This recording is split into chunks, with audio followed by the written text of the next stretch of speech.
Assalamualaikum guys, oke kembali lagi bersama Draft Movie Review. Piye kabar Rek? Terima kasih buat para penonton setia Draft Movie dimanapun kalian berada. Semoga kalian semua selalu sehat ya. Kali ini Draft Movie sudah merangkum sebuah film yang berjudul Jai Simha. Bagaimana keseruan filmnya? Nggak perlu banyak basa-basi lagi, ini dia alur ceritanya.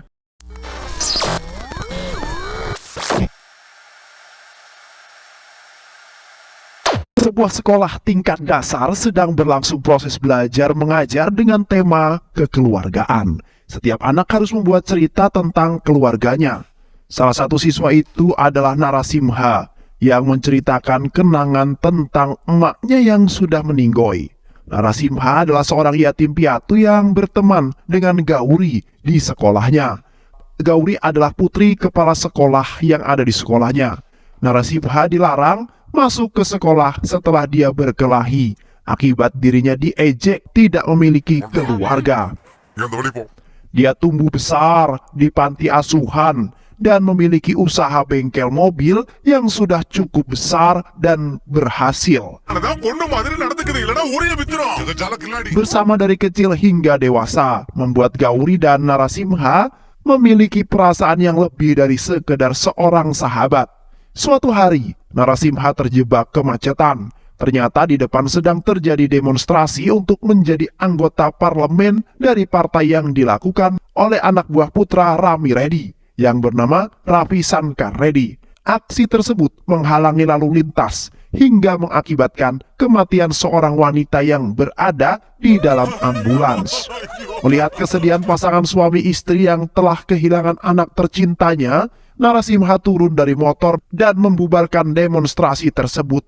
Anak buah Ravi Shankar Reddy tergeletak di aspal akibat pukulan dari Narasimha. Saat Ravi Shankar Reddy akan pergi menuju gedung parlemen dan memerintahkan polisi untuk membuka jalan, Narasimha memberi pelajaran dengan mengatakan kepada semua orang yang berada di sana untuk melakukan blokade semua jalan yang mungkin bisa dilewati oleh Ravi Shankar Reddy, hingga dia terlambat menghadiri pencalonannya. God bless you too. Ravi Shankar Reddy menghancurkan semua benda yang ada di kamarnya sebagai bentuk rasa kekecewaannya. Kedua orang tuanya berhasil menenangkan Ravi. Rama Reddy berjanji akan menyelesaikan semua masalah yang ada dan akan memberi pelajaran pada orang yang sudah menghalangi jalan putra tercintanya. Sementara itu, di bengkel milik Narasimha, terjadi sebuah kegaduhan yang sangat kacau ketika Narasimha meminta Malika untuk mengembalikan sebuah kunci. Malika adalah mekanik magang yang keberadaannya membuat semua hal menjadi kacau karena sifat cerobohnya. Hal itu menyebabkannya mendapatkan peringatan langsung dari Narasimha yang begitu nyelekit.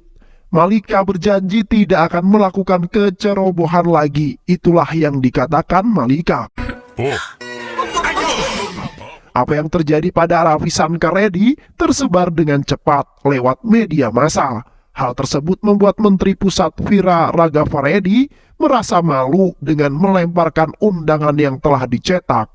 Menteri mengatakan kepada Rami Reddy, dia membatalkan pernikahan yang akan dilakukan antara Putri dan Ravi Shankar Reddy.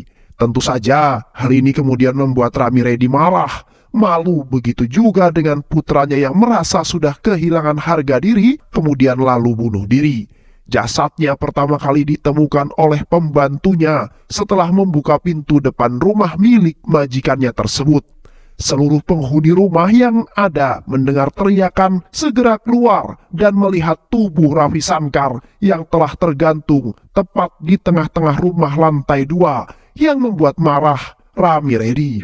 Setelah membaca surat yang ditinggalkan oleh Ravi, Rami segera mengumpulkan anak buahnya lalu membalas dendam dengan menghentikan pernikahan salah satu rekan Narasimha, Malika. Rami yang datang menghancurkan pesta pernikahan itu dengan membakar semua yang ada di sana dan juga melukai beberapa orang yang termasuk membunuh suami Malika yang berusaha melindungi Malika ketika akan dibunuh oleh Rami.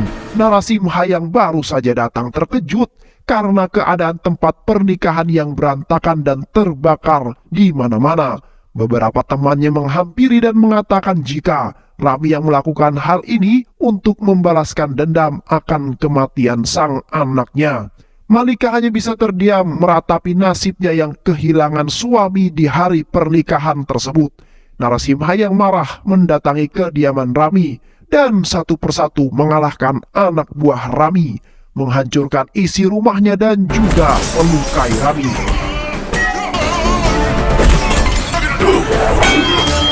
Menyiramkan minyak lalu membakarnya. Inilah yang kemudian membuat Rami memiliki luka tepat di wajahnya, yaitu luka bakar. Rami Reddy akhirnya diadili satu pengadilan dan dijatuhi hukuman mati oleh hakim. Sementara itu, ayah Gauri meminta agar Gauri memanggil Narasimha untuk datang ke rumahnya setelah sebelum Gauri mengatakan jika dia ingin menikah dengan Narasimha. Saat Narasimha datang ke rumah Gauri, yang didapatkannya adalah sebuah penolakan dan penghinaan dari ayah Gauri dengan mengatakan jika mereka tidak cocok, mereka tidak akan memiliki masa depan yang baik. Narasimha tidak memiliki keluarga, tidak memiliki pendidikan yang sepadan dengan Gauri, dan juga di mata ayahnya Gauri, Narasimha memiliki sifat yang kurang baik, yaitu sering terlibat masalah dan sering menjadi seorang berandalan. Semakin kuat keyakinan ayah Gauri ketika Narasimha mendapatkan luka tembak oleh orang yang tidak dikenalnya dan hampir saja melukai mereka yang berada di dalam rumah Gauri. Untuk menghormati orang yang berjasa dalam hidupnya, Narasimha mengorbankan cintanya. Namun, Gauri tetap ingin memperjuangkan hubungan mereka dan melarikan diri, kemudian bersembunyi tepat di gudang bengkel milik Narasimha untuk menikah secara diam-diam. Bengkel Narasimha didatangi oleh polisi yang telah menerima pengaduan dari ayahnya Gauri. Jika Narasimha adalah penyebab anaknya hilang tanpa kabar hingga berhari-hari. Narasimha yang tidak mengetahui hal tersebut jika Gauri berada di bengkelnya, tentu saja menolak segala tuduhan yang dilontarkan ayahnya Gauri dengan mengatakan alibi jika dia tidak pernah meninggalkan bengkel dan itu disaksikan oleh banyak orang.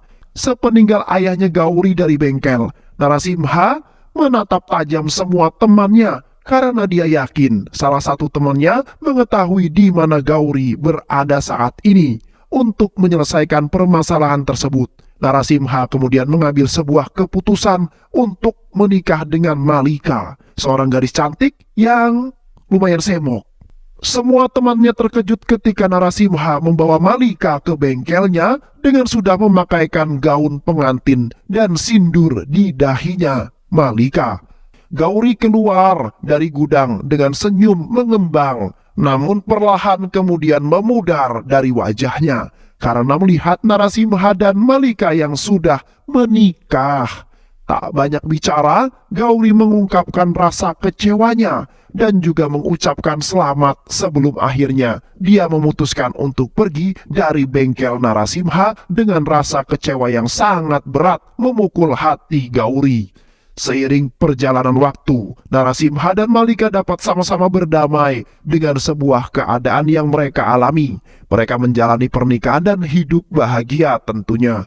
Kebahagiaan mereka semakin lengkap karena akan segera memiliki anak yang kembar yang dikandung oleh Malika. Namun sayang, saat mereka sedang berkendara, mobil yang mereka tumpangi mengalami sebuah kecelakaan dan rusak parah. Malika terpaksa harus melahirkan lebih awal.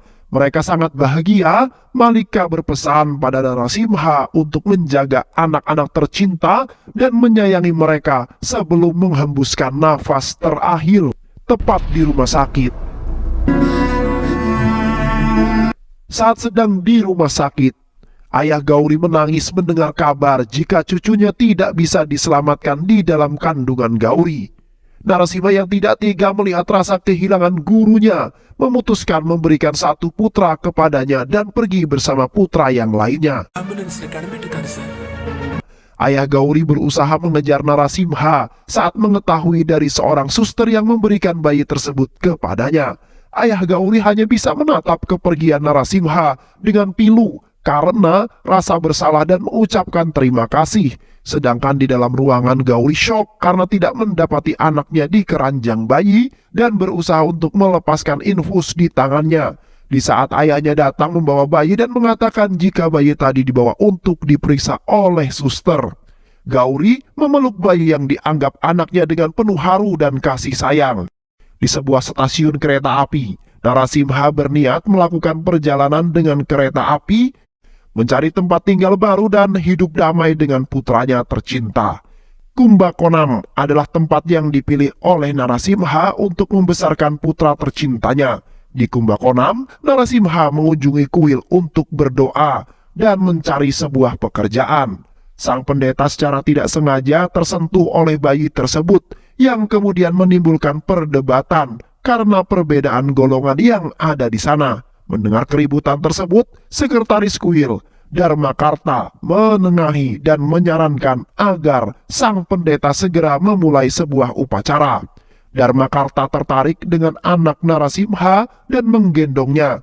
Lalu setelah upacara pemujaan selesai, dia meminta ART yang dibawanya untuk menggendong anak Narasimha untuk didandani dan mereka menuntunnya untuk berjalan ke arah patung dewa. Dharmakarta kemudian menawarkan pekerjaan kepada Narasimha di rumahnya sebagai seorang supir mobil. Ada sekitar 12 pekerja di rumah tersebut termasuk Raju Reddy dan istri tercintanya yang ikut ke kuil bersama Dharmakarta.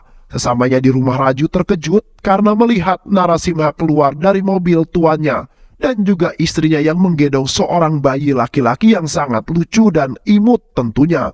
Dharmakarta menjelaskan pada Raju jika dia bertemu dengan Narasimha di kuil dan dia akan menjadi sopirnya. Sementara itu, ketua mafia yang bernama Kanyapan bertemu dengan inspektur polisi yang bernama Sanker. Dia seorang polisi yang tulus, namun korup dan sombong.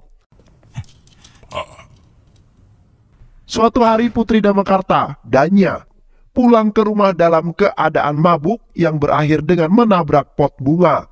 Seluruh pekerja terbangun dan membawa Danya ke dalam kamarnya, lalu meninggalkannya.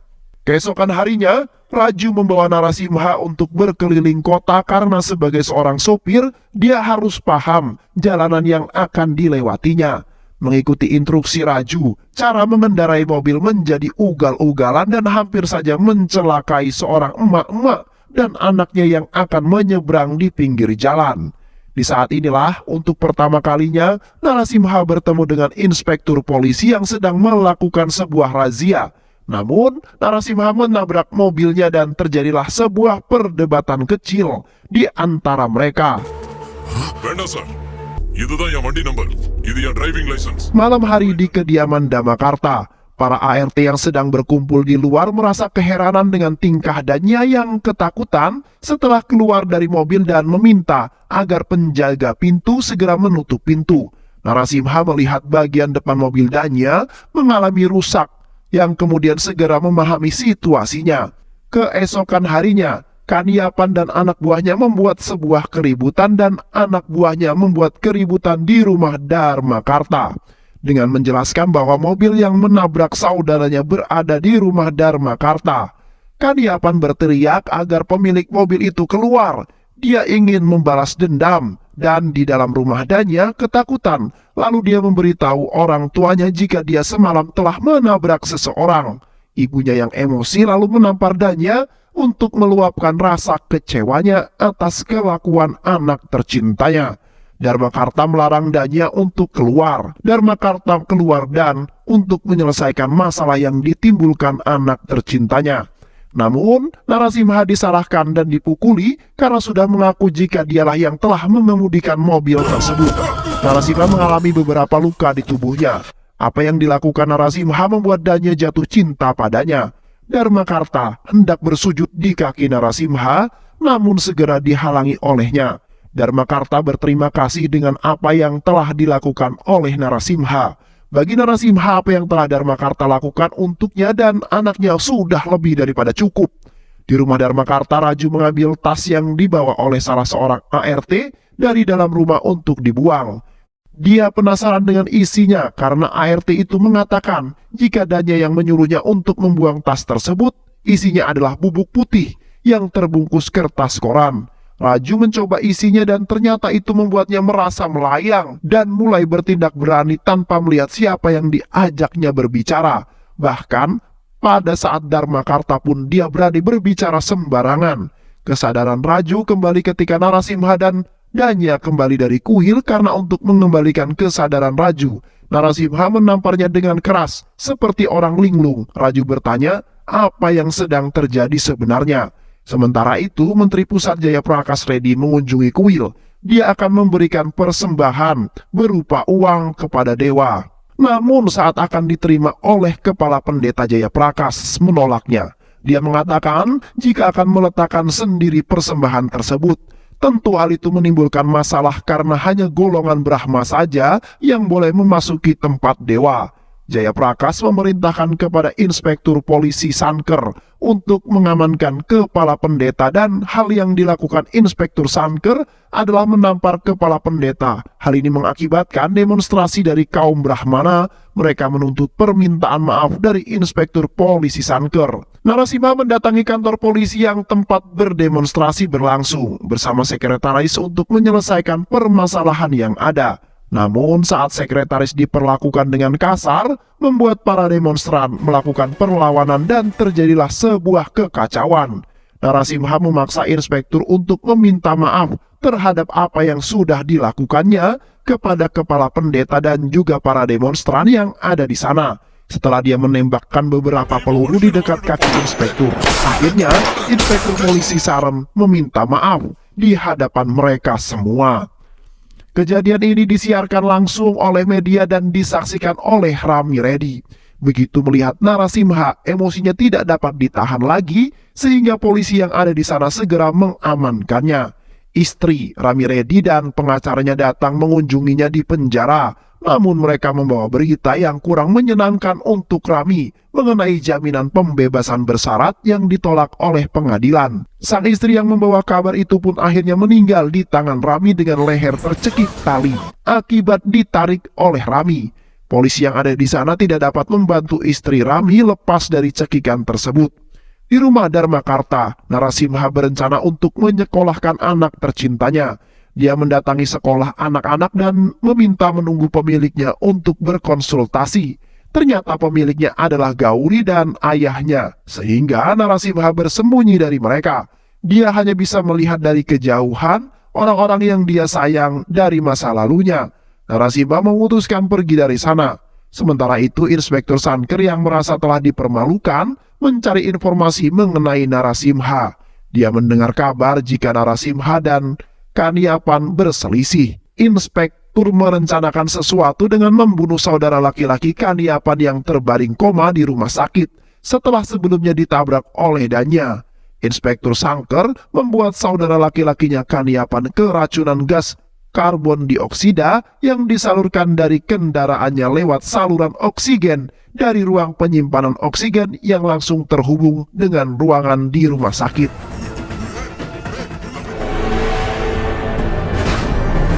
Saat Narasimha sedang berada di dalam bajai, Inspektur Sanker membawa Narasimha dengan tuduhan melakukan tabrak lari terhadap saudara laki-laki Kaniapan.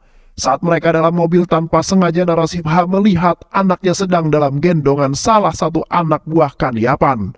Narasimha meminta inspektur untuk berhenti, namun tidak dituruti, yang membuat Narasimha menendang inspektur hingga terjatuh dari mobilnya. Lalu dia mengejar mobil yang membawa anaknya. Ternyata yang dibawa oleh anak buah Kaniapan adalah anak Inspektur Sanker, karena Kaniapan telah mengetahui kebenaran yang telah membunuh saudaranya adalah Inspektur Sanker.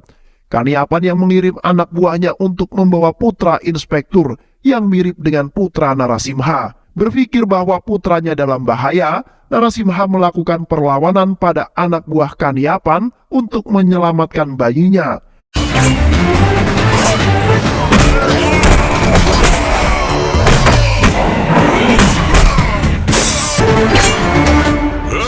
Ternyata Narasimha baru mengetahui jika Inspektur Sanker adalah ayahnya dan bahwa Gauri adalah ibunya. Setelah melihat jika anak yang berada dalam gendongan Narasimha adalah anaknya, inspektur mengucapkan terima kasih, lalu pergi dengan membawa bayinya setelah mendengar suara Gauri yang memanggil anaknya. Narasimha terkejut dan tidak bergerak dari sana setelah mengetahui ternyata yang diselamatkan olehnya adalah anak yang telah dia berikan pada ayahnya Gauri. Gauri yang diberitahu jika yang menyelamatkan anak mereka adalah Narasimha, segera menghampiri dan mengucapkan terima kasih. Namun masih terlihat amarah di wajahnya terhadap Narasimha. Keesokan harinya, Narasimha memperingatkan Kaniapan agar tidak mengganggu anak inspektur karena mereka masih keluarga Narasimha. Begitu pengakuannya kepada Kaniapan. Kaniapan akhirnya mengatakan kepada dia membawa anak inspektur Sanker karena anak buahnya melihat jika inspektur yang telah membunuh saudara laki-laki Kaniapan. Dannya memperlihatkan kepada Narasimha sebuah foto seorang anak laki-laki yang sangat mirip dengan anaknya. Ekspresi Narasimha berubah ketika melihat siapa orang tua dari anak tersebut. Dannya mengambil foto tersebut dari Facebook. Rami Reddy merencanakan melarikan diri bersama anak buahnya saat pergi ke pengadilan. Mobil tahanan yang ada dinaikinya diserang oleh anak buahnya. Keadaan kacau dengan banyaknya polisi yang tewas. Setelah berhasil melarikan diri, orang pertama yang dicarinya adalah Menteri Pusat Vira Raghavan karena telah mempermalukannya dan juga menjadi salah satu penyebab anaknya bunuh diri, lalu kemudian membunuhnya saat Kaniapan datang dan mereka pun bekerja sama untuk membantai Narasimha. Langkah pertama yang mereka lakukan adalah melakukan penyergapan dan penyerangan dan penculikan terhadap inspektur, Gauri dan anaknya. Anak buah inspektur menelpon Narasimha dan memberitahu jika telah terjadi sebuah penculikan terhadap inspektur dan keluarganya. Atas perintah dari anak buah Kaniapan, Narasimha yang menerima telepon segera pergi ke tempat yang diberitahukan, yaitu ke galangan kapal. Mereka semua telah menunggunya di sana. Narasimha berhasil menyelamatkan keluarga inspektur dan memukul semua orang-orang yang ada di sana.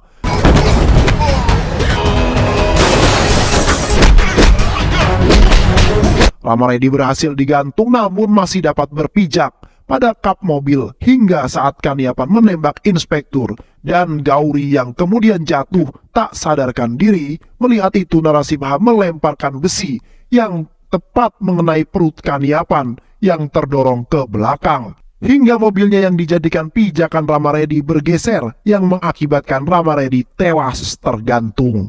Para dokter dapat menyelamatkan inspektur dan Gauri, namun tidak dengan anaknya. Ternyata dia juga mendapatkan luka tembak tepat di kepalanya.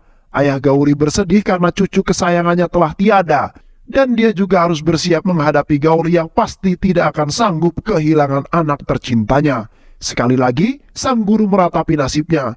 Hal inilah yang kemudian membuat Narasimha menyerahkan bayinya yang lain demi untuk melihat kebahagiaan di wajah Gauri. Dan gurunya, walaupun dia harus menanggung kesedihan karena harus kehilangan anak yang baru saja dia temui. Narasimha berjalan pergi dengan jenazah anaknya dalam gendongan. Di luar, dia bertemu kembali dengan gurunya yang mengatakan bagaimana dia harus membalas semua yang telah dilakukan Narasimha, sedangkan dia justru selalu memberikan luka di masa lalu. Ayah Gauri sangat malu akan dirinya sendiri karena telah menganggap Narasimha tidak sepadan dengan Gauri. Narasimha meyakinkan sang guru jika dia akan selalu ada di sekitar anaknya untuk menjamin keselamatan anak tercintanya. Cerita berakhir. Terima kasih sudah menyimak video-video LK21D5. Semoga sahabat semua terhibur dan sampai bertemu lagi di video-video berikutnya. Sehat selalu. Wassalamualaikum warahmatullahi wabarakatuh.